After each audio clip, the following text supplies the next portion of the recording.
अभिवादन स्वीकार कीजिए दोस्तों।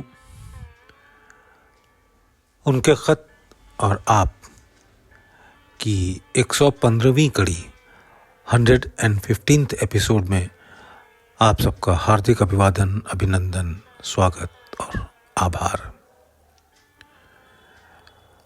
आज का जो खत मैं पढ़ रहा हूँ उसका उन्वान है, उसका शीर्षक है, जिस बारे में बाबूजी साहब ने इस लेटर में डिस्कस किया है, वो है हृदय का विस्तार। हृदय एक ऐसी चीज है जैसे किसी तालाब में कोई चीज दबी पड़ी हो जिसका पता ना हो, किंतु हो जरूर हो। मांस का लोथड़ा वास्तव में आध्यात्मिक दृष्टि से हृदय नहीं कहा जा सकता। हाँ, ये तालाब जरूर है जिसमें दिल गुम है। इसकी खोज उसी समय होती है जब उस गुम खोई चीज में बढ़ाव प्रारंभ हो जाता है। ये चीज उस मांस के लोथड़े की सीमा और बंधन से आजाद है, किंतु ठिकाना उसी में है। रूहानी मंजिल में वास्तव में यही बीज है जो अंततोगत्वा पेड़ बना है और उसी के फल से तृप्ति होती है। उसकी आंख हर दिशा में फैल जाती है, यहां तक कि प्रत्येक चक्र को ढक देती है और अपना असर उसमें कायम कर देती है। ये वह चीज है कि यदि कहा जाए कि प्रकृति ने उसे अपने आप बनाया है तो बेहतर होगा। ये वह चीज है जो प्रकृति के गर्भ में पली है। इसके शुद्ध रूप में वही शक्ति का आधार कह सकते हैं। ये वो दाना है कि जब अस्तित्व की खेती जल जाती है तब ये दाना पैदा होता है। जल गई माजरे खेत जिंदगी, तब जाके ये दाना पैदा होता है। इसकी प्रशंसा कहाँ तक की जावे। ये चीज बढ़ते बढ़ते समस्त ब्रह्मांड कॉस्मोस में पहुंच जाती है और उसमें ऐसी लय हो जाती है कि अपने अस्तित्व को पूर्ण रूपेण नष्ट किए बिना ही यहाँ तक बढ़ती है कि अंतिम सीमा पर पहुंचा देती है। यह वह सीढ़ी है कि जिस पर हम चढ़ते चले जाते हैं और अंत में जहाँ तक अभ्यासी की पहुंच संभव है पहुंच जाते हैं। मैंने किताबों में हार्ट रीजन, हृदय क्षेत्र, और फिर चित्त क्षेत्र, माइंड रीजन, और उसके बाद केंद्रीय क्षेत्र, सेंट्रल रीजन लिखा है। केंद्रीय क्षेत्र का पूरा नक्शा हृदय में उतरा हुआ है। यहाँ तक कि मुझे 3 दिन सोचने के बाद ये पता चला कि जितने दायरे केंद्रीय क्षेत्र में हैं वही दायरे इस बीज में थोड़ा खुलने पर महसूस होते हैं और यहीं पर इसी क्षेत्र में यहीं पर की तालीम से केंद्रीय क्षेत्र के बहुत से दायरे पार हो सकते हैं और अंत में हम उस अंतिम किरण तक पहुंच जाते हैं। दायरे केवल 7 हैं। अब मैं इस प्रकार की तालीम अगर देना शुरू करूं तो अफसोस मैं उड़ेलना चाहता हूं, चाहे वे उसे ग्रहण करने के लिए तैयार हों या ना हों।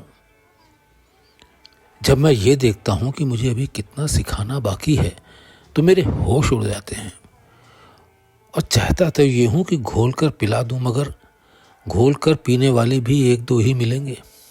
ये मेरी किस्मत है। मैं चाहता तो ये हूं कि सब लोगों का काम बन जाए। मेहनत किसी की रायगा नहीं जाती, बेकार नहीं जाती, परंतु मेहनत करना ही व्यक्ति के लिए मुश्किल मालूम होता है। सब कुछ कहो मगर उन्हें होश नहीं आता। कुछ ऐसे भी हैं जो उम्मीद लगाए बैठे हैं कि मैं एकदम से उन्हें दे दूंगा। लाखों जन्म गुजर गए, अब तक अपने वतन को वापसी नहीं हुई और अफसोस कि अब भी उसका ख्याल पैदा नहीं होता। मेरी समझ में नहीं आता कि क्या करूं जब कोई चलना ही नहीं चाहता।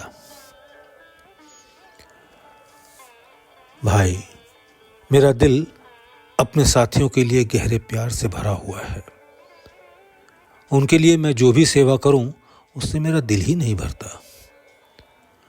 मेरा दिल सदा परेशान रहता है कि अधिकांश लोग जल्दी से जल्दी कम से कम मेरी ही हालत पर पहुंच जाएं।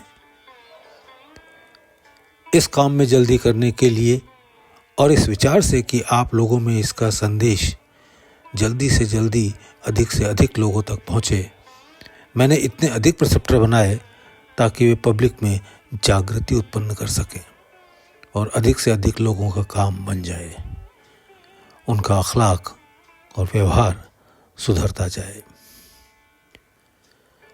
भारतवर्ष में ये चीज़ पहले जहाँ तक गुप्त रखी जा सकती थी, रखी गई।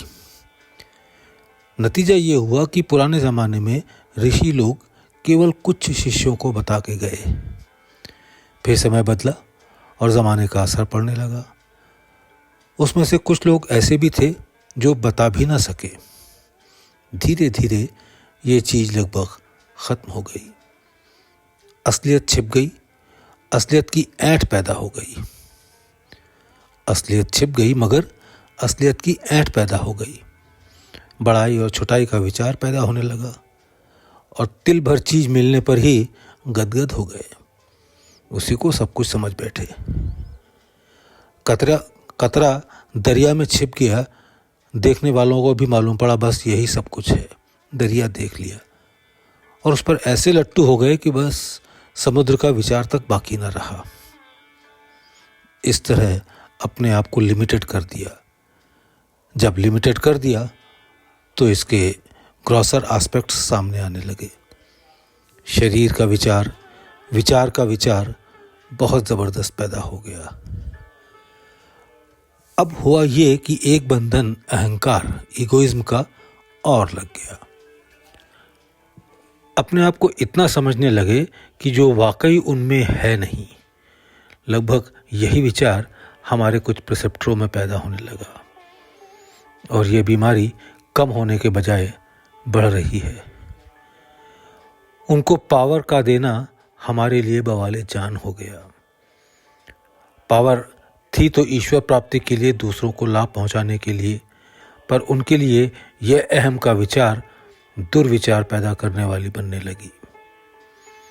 दूसरों को प्रशिक्षण के अतिरिक्त अपना स्वयं का अभ्यास ही तर्क कर बैठे, छोड़ बैठे। वे यही भूल गए कि प्रिसेप्टर होने के साथ साथ वो अभ्यासी भी हैं। प्रिसेप्टर पूजा आदि की निर्धारित विधि को अपने स्वयं के विचार में तोड़ मरोड़ कर अभ्यासियों को बताने लगे। कोई प्रिसेप्टर कुछ बताते हैं तो अन्य कुछ और। उनकी समझ में ये नहीं आता कि सूक्ष्मतर को पाने के लिए अति सूक्ष्म निर्धारित अभ्यास की विधि में थोड़े से परिवर्तन किए जाने के दुष्परिणाम भी हो सकते हैं। क्या कोई ये कह सकता है कि उसने कुल इन्फिनिटी को पी लिया है? यदि असलियत की एक ग्रेन, एक दाना भी मिल जाए तो वो इतनी बड़ी चीज़ है कि कुल दुनिया की दौलत भी उसकी कीमत से अदा नहीं हो सकती। ऐसा भी है कि उनको जो पावर दी गई उसका इस्तेमाल उन्होंने अपने अहंकार में दफन होकर करना चाहते हैं। ये नहीं सोचा कि इससे मेरे लिए दो काम हो गए। एक तो उनकी आध्यात्मिक उन्नति है तो उन्हें आगे बढ़ाना, और दूसरा उनसे उनके स्वयं अर्जित अहंकार को अलहदा करना। उनके इस ज़रा से गलत कार्य के कारण मेरा इस जाती अवस्था में कितना काम बढ़ गया, इसका सही अंदाज वे लगा ही नहीं सकते। शायद सही अनुमान लगाने की स्थिति में वे हैं ही नहीं। वो अहंकार के एहसास को अपनी पावर समझने लगे, गोया उसी में बिंध गए। अब एक बड़ा अंदेशा ये हो सकता है कि इस दशा में कहीं लय ना हो जाए, जिसको हटाना लोहे के चने चबाना हो जाएगा। लोगों ने पावर शब्द तो याद कर लिया, मगर उनकी समझ में ये नहीं आया, शायद उन्होंने ये समझने की कोशिश भी नहीं की कि पावर क्या है, इसका इस्तेमाल दूसरों के लिए कैसे करें। एक आध ऐसे भी पैदा हो गए जो दाल को भात समझने लगे और उनको इसी में मज़ा आने लगा। ऐसे लोगों के लिए एकमात्र यही कहा जा सकता है कि वे किसी प्रकार गुमराह हो गए हैं, जिनको सही रास्ते पर लाना उनकी हठधर्मी के कारण एक टेढ़ी खीर हो गया है। मुझे अपनी मेहनत के नतीजे मिल रहे हैं। ऐसे लोगों को मैं क्या कहूँ? यही कह सकता हूँ कि मेरी किस्मत ही ऐसी है।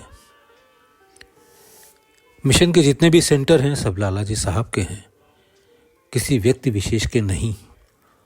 और हम लोग बहैसियत मुलाजिम काम कर रहे हैं, मुलाजिम एम्प्लॉय, और उन्हीं के हुक्म से काम करते हैं। यदि अब भी ऐसे लोग नहीं बदलते और सहयोग नहीं देते तो मेरी सारी कोशिशों के बावजूद यही कहना होगा कि उन लोगों को गुरु कृपा से समुद्र तो मिला, पर वे अपनी अज्ञानतावश समुद्र खो बैठे। मिशन के अभ्यासीगण और कुछ विशेष रूप से प्रिसेप्टर लोगों को तो मेरी समझ में कुछ और नहीं, जो कुछ है सो तेर। इस उक्ति पर अमल करना चाहिए। मेरा मुझ में कुछ नहीं, जो कुछ है सो तोर। इस उक्ति पर अमल करना चाहिए, इसी में हम सभी का हित है। दुआ गो रामचंद्र।